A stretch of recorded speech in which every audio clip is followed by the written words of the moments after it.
खास करके shark tank के शो में, जो एक एंटरप्रेन्योर के लिए बहुत बड़ा चीज़ है। वो एक सपना होता है उस मंच पे खड़ा होना, उस मंच तक पहुंचना, और हम लोग पहुंचे भी और वहां से 2 शार्क्स को भी लाए। क्वालिफिकेशन का है, कहाँ तक पढ़ाई की है आप? मैट्रिक मेरा 3rd डिवीज़न था, इंटर मेरा 2nd डिवीज़न था, बट अब वो सिर्फ वो कहने के लिए है, मेरे पास दिखाने के लिए डिग्री नहीं है, ऑलरेडी जल के खाक हो चुका। इंटरनेट का बहुत बड़ा रोल रहा है आपके लाइफ में। बिल्कुल, जो लड़का सामने खड़ा होके मतलब एक चपरासी की नौकरी में ठीक से इंटरव्यू नहीं दे पाया था, ठीक से सवालों का जवाब नहीं दे पाया था, वो लड़का आज अगर एक कंपनी चला रही है और इतने अच्छे टीम को लीड कर रही है। चूँकि बाबूजी ड्राइवर थे तो मेरे लिए सबसे अच्छा अपॉर्चुनिटी टैक्सी इंडस्ट्री में ही था, क्योंकि खुद भी ड्राइविंग किए थे। हम आज भी पढ़ते हैं, हम अंग्रेजी नहीं समझते हैं, तो हम ट्रांसलेट करके पढ़ते हैं, लेकिन पढ़ते हैं। अभी हम मौजूद हैं उन शख्स के साथ जिनको अपने परिचय का मोहताज नहीं है लाइफ में। बिल्कुल, जो लड़का सामने खड़ा होके मतलब एक चपरासी की नौकरी में ठीक से इंटरव्यू नहीं दे पाया था, ठीक से सवालों का जवाब नहीं दे पाया था, वो लड़का आज अगर एक कंपनी चला रही है और इतने अच्छे टीम को लीड कर रही है, तो कहीं ना कहीं इसका योगदान इंटरनेट को ही जाता है, क्योंकि हम वहाँ से बहुत कुछ लर्न किए। और इनका एक कंपनी है जो कि रोडवेज है, जो कि अभी बिहार का नंबर 1 कंपनी कहला रहा है। अभी बिहार में रोडवेज का इतना बड़ा नाम है, तो आइए उन्हीं से सुनते हैं कि उनकी कहानी क्या रही है रोडवेज तक पहुँचने की। नमस्कार मेरे channel. Thank you. Actual roadways एक तरह से प्रॉब्लम को सॉल्व करने के लिए बाजार में आई थी, और प्रॉब्लम ये था जो बिहार से जो बाहर लोग रह रहे हैं या जो बिहार में लोग रह रहे हैं जो टैक्सी अफोर्ड करते हैं, वो अगर एयरपोर्ट पे आना जाना करते थे, रेलवे स्टेशन आना जाना करते थे, तो उनको 2 वे फेयर देना होता था। तो रोडवेज उसी का सॉल्यूशन लेके आई थी, उसको 1 वे फेयर में कन्वर्ट करने के लिए। तो 17-18 महीना तो बहुत बड़ा चैलेंज रहा हम लोगों के लिए, क्योंकि अगली स्टेज में बहुत सारी प्रॉब्लम होती है, जो सोच के आप कुछ बाजार में आए हैं, जब एग्जीक्यूशन में जाएंगे तो बिल्कुल चीज़ें बदल जाती है। तो ये चीज़ हम लोगों के साथ भी हुआ। बट अभी रिसेंटली हम लोग शार्क टैंक में जो गए थे, वहाँ से ज़बरदस्त हम लोगों को मार्केट में रीच मिला। और क्या कहते हैं, वो अनुभवी लोग जब आपके साथ आते हैं ना, तो वो अपने साथ बहुत चीज़ लेके आते हैं, नेटवर्क बहुत तगड़ा बना के देते हैं। जो प्रॉब्लम आप फेस कर रहे हैं उसका सॉल्यूशन उसके पास पहले से ऑलरेडी होता है, तो आपका मिनिमाइज हो जाता है टाइम, आप सॉल्यूशन ढूंढेंगे, उनके पास ऑलरेडी अवेलेबल है। तो अभी हम इसको नंबर 1 नहीं कह सकते हैं, जो हमको अभी नंबर 1 हम भारत में या कहीं भी नंबर 1 है, लेकिन नंबर 1 बनाने के लिए हम लोग प्रयासरत हैं। हाँ, बिहार में अगर बात करें तो रोडवेज फर्स्ट रिकॉल ब्रांड है इंटरसिटी में, और ये खुशी हो रही है हमको, यहाँ के लोग इतना प्यार दिया और इस कंपनी को घर घर पहुँचाने में हमारी मदद की। और ख़ास करके शार्क टैंक के शो में, जो एक एंटरप्रेन्योर के लिए बहुत बड़ा चीज़ है, वो एक सपना होता है उस मंच पे खड़ा होना, उस मंच तक पहुँचना, और हम लोग पहुँचे भी और वहाँ से 2 शार्क्स को भी लाए, और जिसको बचपन से मतलब जब से स्टार्टअप का एस समझ में आने लगा था ना, तब से हमारे आइडल थे रितेश अग्रवाल। वो मेरे साथ आ गए, तो अब इससे बड़ी बात मेरे लिए हो ही नहीं सकते। पहले कहते थे जब तक तोड़ेंगे नहीं तब तक छोड़ेंगे नहीं, तो पहले कहते थे, अब ये कह रहे हैं जो अब तो तोड़ रहे हैं और छोड़ेंगे भी नहीं। तो जैसा कि आपने बताया कि तो दूसरी कंपनी से ये कंपनी कितना सेविंग दे सकती है इंसान को? देखिए, रोडवेज का 1 वे टैक्सी जो है ना, सो अगर मार्केट का जो प्राइस है, हालांकि रूरल एरिया का बिहार के गांव में कोई प्राइस ही नहीं है, वो सीजन के हिसाब से प्राइस चलता है। लगन रहा बहुत हाई हो गया, लगन खत्म हुआ थोड़ा कम हो गया, लो हो गया, लेकिन जो एवरेज चलता है ना, तो मेरा 1 वे टैक्सी 40% तक लोगों को सेव करके देती है, और हमारी टैक्सी पूल 60% तक लोगों को सेव करके देती है। तो ये 40% 60% का गैप बहुत बड़ा गैप होता है। इंटरसिटी में एवरेज अगर 1 वे टैक्सी में देखेंगे तो 1500 से 2000 लोगों का बचाते हैं हम लोग। टैक्सी पूल में तो कभी कुछ कह ही नहीं सकते, कभी 500 रुपये में भी लोग आ जाते हैं, कभी 1500 में भी आ जाते हैं। टैक्सी पूल अवेलेबिलिटी पे निर्भर करता है, जो कब किस रूट पे अवेलेबल है। तो जैसा कि आपने ये कंपनी स्टार्ट किया, तो इसमें आपका घर से भी लगाए होंगे बहुत सारे पैसे, जो और कुछ घाटा भी रहा होगा आपका। देखिए, स्टार्टअप क्या होता है ना, वो एक तरह से अंकुरित होने के लिए उसको अगर खेत में बीज डालते हैं ना, तो पहले खेत को जोतते हैं हल चलाकर, फिर उसमें बीज डालते हैं, फिर बीज अच्छा रहा तो उसमें अंकुर निकलता है, फिर उस अंकुर का देखभाल करना होता है, धीरे धीरे वो पौधा बनता है। जस्ट लाइक स्टार्टअप है। स्टार्टअप में क्या है ना, जब आप स्टार्ट करेंगे ना आप अपने बिजनेस मॉडल को, तो पायलट प्रोजेक्ट के रूप में आप स्टार्ट करते हैं, उसमें पैसा लगाना पड़ता है, फिर आपका आइडिया वैलिडेट होता है, फिर आप जाते हैं उसको एग्जीक्यूट करके उसको अर्ली स्टेज में लेके जाते हैं, फिर धीरे धीरे धीरे धीरे बढ़ता है। तो एक स्टार्टअप प्रॉफिट में ऐसा नहीं है जो 2 महीना 4 महीना 6 महीना साल भर में ही आ जाएगा। हो सकता है जितना बड़ा प्रॉब्लम आप सॉल्व कर रहे हैं या जितना बड़ा नेटवर्क आप बनाने जा रहे हैं उसमें आपको लगाना ही पड़ेगा, चाहे वो घर से लगाइए चाहे फंडिंग आप मार्केट से रेज करके लगाइए। और अमूमन सारी कंपनियां सारी स्टार्टअप फंडिंग मार्केट से ही उठाती है। हाँ कि हम लोगों को बहुत बड़ा फंडिंग की जरूरत नहीं पड़ती है, क्योंकि हम लोग का कहते हैं ना, जो अगर आपके प्रोडक्ट में दम है तो कैग आपका बहुत कम है। मतलब कैग मतलब होता है कस्टमर एक्वाजिशन कॉस्ट, तो मेन एक्सपेंस आता है कैग पे बाकी कंपनियों का। तो चूंकि मेरा प्रोडक्ट जो है वो दमदार है, लोगों का पैसा बचा रही है, तो मेरा कैग कम है, इसलिए बहुत ज़्यादा बर्न नहीं जाता है। अभी हम लोग रिसेंटली 1.5 लाख के 1 लाख के आसपास नेगेटिव है महीने का, बट हमको लगता है 2-3 महीना और सब कुछ ठीक हो जाएगा, फिर हम लोग पॉजिटिव हो जाएंगे। पॉजिटिव होने के बाद फिर और रफ्तार में दौड़ेंगे। अभी जो जिस रफ्तार में दौड़ रहे हैं इससे थोड़ा सा और अपने रफ्तार को आगे बढ़ाएंगे। आप एक गरीब घर से बिलोंग करते हैं, जैसे मिडिल क्लास फैमिली से, लोग इतना अफोर्ड नहीं कर पाते, फिर आपके दिमाग में ये आइडिया कहाँ से आया कि अपना एक कंपनी लॉन्च कर दे? ये आइडिया तो काम करते गए और माथा में कुछ न कुछ अलग अलग आते रहा। हर फेल्योर जितनी बार फेल हुए उतनी बार बेहतर करने के लिए बेहतर अपॉर्चुनिटी का तलाश किए। तो चूंकि बाबूजी ड्राइवर थे तो मेरे लिए सबसे अच्छा अपॉर्चुनिटी टैक्सी इंडस्ट्री में ही था, क्योंकि खुद भी ड्राइविंग किए थे और हर चीज़ को समझ रहे थे बारीकी से, पेन पॉइंट समझ रहे थे, चाहे वो ड्राइवर का पेन पॉइंट हो चाहे यूज़र का पेन पॉइंट हो। तो मुझे लगा हम इसमें बेस्ट कर सकते हैं, इसीलिए हम इस सेक्टर को चुने। और अच्छा लगता है जब ये मेरा दूसरा सफल स्टार्टअप है जो एक तरह से ब्रांड बन चुकी है। तो आपका क्वालिफिकेशन क्या है, कहाँ तक पढ़ाई की है आप? मैट्रिक मेरा 3rd डिवीज़न था, इंटर मेरा 2nd डिवीज़न था, बट अब सिर्फ वो कहने के लिए है, मेरे पास दिखाने के लिए डिग्री नहीं है। ऑलरेडी जल के खाक हो चुका। अच्छा, डिग्री कैसे जल गया?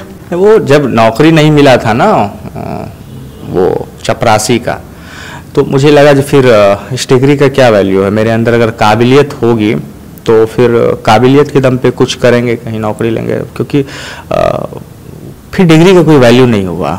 जब आपको एक चपरासी के पद के लिए इंटरमीडिएट की सर्टिफिकेट रहने के बाद भी आपका गेटअप, आपका रहन सहन या आपका जो क्या बोलते हैं उसको IQ लेवल या दिमाग कह लीजिए, मतलब आपका ब्रेन कितना फास्ट है, जब इंटरव्यू बीच में आ ही रहा है तो समझ में ये आया जो जॉब जो है सो डिग्री प्रायोरिटी जॉब नहीं होता, उसके लिए आपको स्किल्ड होना चाहिए और डिग्री से सिर्फ सरकारी जॉब मिल सकता है। और प्राइवेट सेक्टर में अगर आपको कुछ बड़ा करना हो या कोई अच्छा ग्रोथ वाले कंपनी में जाना हो तो आपके अंदर स्किल्ड होना चाहिए। तो मुझे लगा डिग्री के बिना हम स्किल जनरेट करेंगे और कर दिए, ईश्वर का कृपा रहा। तो डिग्री आपने खुद जला दिया? हाँ, मतलब गुस्सा में जलाया, बाद में पश्चाताप हुआ, लेकिन फिर भी कभी भी वैसे भी मन में उसके बाद कभी आया नहीं जो हमको नौकरी करना है, कहीं जाना है, मतलब सरकारी नौकरी में जाएंगे। लेकिन हाँ, वो जला था तो 1 साल तक समझिए जो माँ बाबूजी सबसे मोटा मोटी बहुत कम ही बात होता था, क्योंकि उनके लिए उन पापा को था जो कम से कम ये फौज में चले जाएं, डिफेंस में जाएं या बिहार पुलिस में चले जाएं। हर मिडिल क्लास फैमिली को लगता है कि हमारा बच्चा बस एक सरकारी नौकरी हो जाए, बच्चा सेटल्ड हो जाए। बिल्कुल, यही फर्स्ट डे से उद्देश्य होता है हम लोगों के यहाँ। लेकिन अब चीज़ें बदल रही है। लोग पहले पर्दे पे जो हीरो आते थे, सलमान खान, अक्षय कुमार, लोग उसका फ़ैन होते थे। अब लोग शार्क टैंक आने के बाद रितेश अग्रवाल का, विनीता सिंह का, पीयूष बंसल का, मतलब जो सफल एंटरप्रेन्योर हैं उसका फ़ैन हो रहा है। तो बदल रही है और ये कहीं ना कहीं इफ़ेक्टिव भी होता है। जो आप अगर किसी का फ़ैन बन रहा है ना, तो उनके जीवन में जो चीज़ चल रहा होता है ना, कोशिश करते हैं आप भी उसी के तरह चलें, उसके पद चिन्हों पे चले। तो पहले इन लोगों को नहीं दिखाया जाता था यूथ के बीच में, या किताबों में बहुत कम ही जगह मिलता था जो किसी सक्सेस स्टोरी को पढ़ाएं, किसी स्ट्रगल स्टोरी को पढ़ाएं, किसी फेल्योर स्टोरी को पढ़ाएं। लेकिन अब धीरे धीरे किताब में जगह नहीं मिला, लेकिन यूट्यूब पे जगह मिल गया है, बहुत सारे पोर्टल है उस पर आर्टिकल आता है। तो अगर लोगों को पढ़ना चाहिए, हम समझते हैं जो डिग्री के लिए नहीं, नॉलेज के लिए पढ़ना चाहिए। हम आज भी पढ़ते हैं, हम अंग्रेजी नहीं समझते हैं हम, तो हम ट्रांसलेट करके पढ़ते हैं, लेकिन पढ़ते हैं। और हम अपने लाइफ में सबसे ज़्यादा फेल्योर स्टोरी पढ़ते हैं, असफलता की कहानियाँ जो है, या जो वो ज़्यादा हम पढ़ना पसंद करते हैं, क्योंकि उसमें बहुत सारी चीज़ें सीखने को मिलती है। और जब आप सक्सेस हो जाते हैं तो कहानियाँ बिल्कुल आपके अनुसार चलती है। फेल्योर में क्या है ना, जो आपकी कहानियों को हूबहू उतारा जाता है, थोड़ा बहुत और नीचे ही पुलिंग करके, मतलब उन सब चीज़ों को पढ़ने में हमको अच्छा लगता है। सक्सेस स्टोरी भी पढ़ते हैं, केस स्टडी भी पढ़ना चाहिए। तो वही कंसर्न है हमारा। इंटरनेट का यूज आप जो है ना अलग अलग तरीके से कर सकते हैं। अब बहुत सारे लोग हैं जो अश्लील वीडियो देखने के लिए यूज करते हैं, बहुत सारे ऐसे लोग हैं जो एजुकेशन के लिए यूज करते हैं। तो वो निर्भर करता है जो आप क्या सीखना चाहते हैं, जो आप चाहेंगे आप वही न अर्जित करेंगे। तो मेरा मानना यही है। जो कहीं ना कहीं इंटरनेट का बहुत बड़ा रोल रहा है आपके पूरे इस बिजनेस, अपने पूरे लाइफ में। बिल्कुल, जो लड़का सामने खड़ा होके मतलब एक चपरासी की नौकरी में ठीक से इंटरव्यू नहीं दे पाया था, ठीक से सवालों का जवाब नहीं दे पाया था, वो लड़का आज अगर एक कंपनी चला रही है और इतने अच्छे टीम को लीड कर रही है, तो कहीं ना कहीं इसका योगदान इंटरनेट को ही जाता है। क्योंकि हम वहाँ से बहुत कुछ लर्न किए, बहुत सारा स्किल सीखे हैं। जैसे हमारा मानना है एक फाउंडर को अपने बिजनेस का सारा लूप हॉल पता होना चाहिए। उनके बिजनेस में जितना भी चीज़ें यूज हो रही, चाहे मार्केटिंग हो, टेक्नोलॉजी हो, ऑपरेशन हो, हर चीज़ का थोड़ा बहुत नॉलेज होना चाहिए। और सारा नॉलेज हम ज्ञान करते हैं। मतलब जब भी समय मिलता है, कभी मार्केटिंग का कुछ कंटेंट पढ़ते हैं, कैसे बेस्ट करना चाहिए, टेक्नोलॉजी को और कैसे बेहतर कर सकते हैं, उसमें चीज़ों को पढ़ते रहते भी चल क्या रहा है, क्या अपग्रेड हो रहा है। मतलब इन सब चीज़ों को सीखने के लिए लर्न करते हैं, पढ़ना ज़रूरी है। और ज़रूरी नहीं है जो स्कूल में जो एजुकेशन लिए हैं वो सिर्फ ये साबित करेगा जो हम एजुकेटेड हैं, मतलब हम शिक्षित हैं। लेकिन आप टैलेंटेड हैं, ये आप जो वर्तमान परिदृश्य को देख के जो सीख रहे हैं, वर्तमान बाजार को देख के सीख रहे हैं, वही आपका टैलेंट में काउंट होगा। चीज़ें 10 साल बाद बदल जाएगी।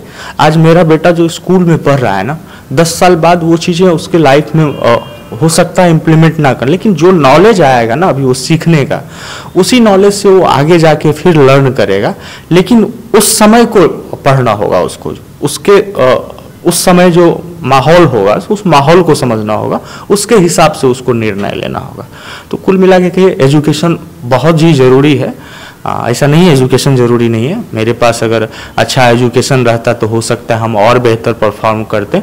बहुत सारी चीज़ों को समझने में अभी भी मुझे वक्त लगता है, और अगर थोड़ा सा मेरा एजुकेशन और बेहतर रहता तो रैपिडली उस चीज़ को सीख सकते थे, कर सकते थे। या ये भी हो सकता है बहुत ज़्यादा एजुकेशन कर लेते तो फिर इस तरह से कंफर्ट जोन में जाते। और कहीं ना कहीं ये भी लगता होगा, खुशी होती होगी मन में कि चपरासी का नौकरी अगर हमको मिल जाता तो यहाँ तक नहीं पहुँच पाते।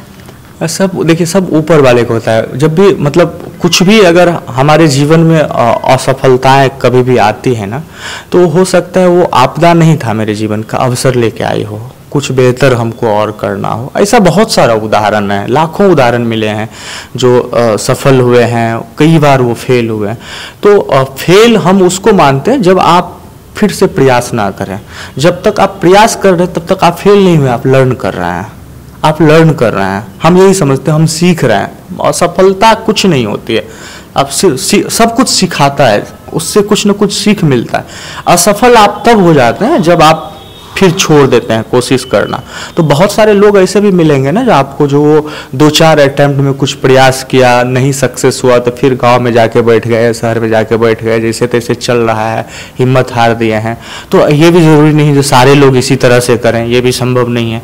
लेकिन लोगों को करना चाहिए, क्योंकि बिहार को बदलने के लिए बिहारी जिस हिसाब से स्मार्ट वर्क करते हैं, यूपीएससी निकालते हैं, या वही मजदूर क्लास में हार्ड वर्क जाके करते हैं, तो वो स्मार्ट वर्क और ये मजदूर जो है जो हार्ड वर्क करता है, ये दोनों का कॉम्बिनेशन अगर बिहार में बैठ जाएगा ना तो बिहार बहुत तेज़ी से बदल जाएगा, बहुत रैपिडली बदलेगा। और बिहार को बदलना होगा, अब हम लोग बदलेंगे, बिहार बदलेगा, चीज़ें बदल रही है। ये नहीं मैं बोल रहा हूँ मैं बदल दूंगा, मेरी क्या औकात है, इतना बड़ा ब्रह्मांड है, सारे लोग मिलकर अगर मेहनत करें तो हाँ, इसमें अरबों की आबादी है, उस अरबों की आबादी में एक छोटा सा तिनके की समान हम लोग हैं, हम लोग क्या बदलेंगे। हाँ, हम लोग ये शुरुआत कर सकते हैं, हो सकता है मेरे साथ 10 लोग और आ जाए, 20 लोग और आ जाए, 25 लोग और आ जाए, 1000-1500 भी एंटरप्रेन्योर अगर बिहार में एक्टिवली काम करें ना तो अच्छा एम्प्लॉयमेंट जनरेट होगा, अब बहुत सारे प्रॉब्लम सॉल्व हो जाएगा।